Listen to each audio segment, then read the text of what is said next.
Samantha was in need of a job, and when she saw an advertisement for a night watchman at an abandoned asylum, she jumped at the opportunity.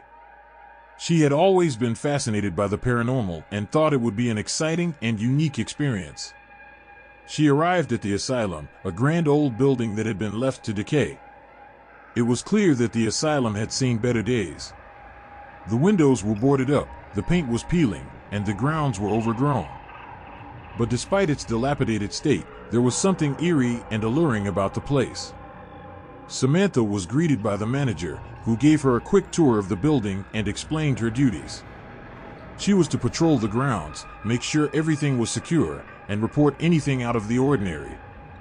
The manager also warned her about the strange noises that could be heard at night, but assured her that it was just the building settling.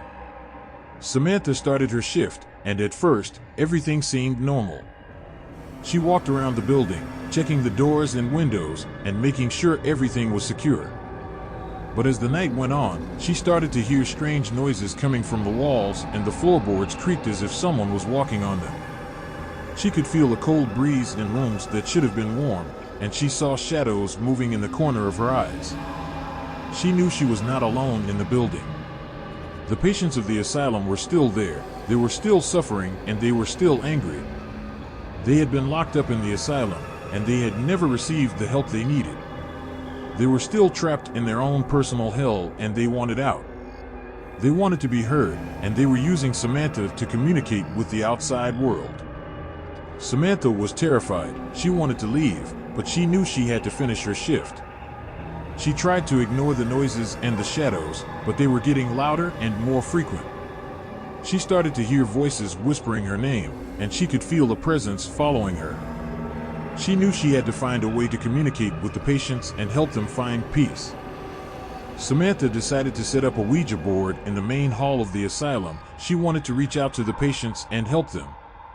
She sat alone in the dark, cold hall and asked the spirits to come forward and talk to her.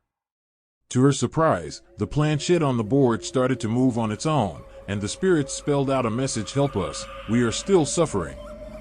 Samantha knew she had to help the patients. She contacted the authorities and shared her findings with them. With her help, the authorities were able to exhume the patients' remains and give them a proper burial.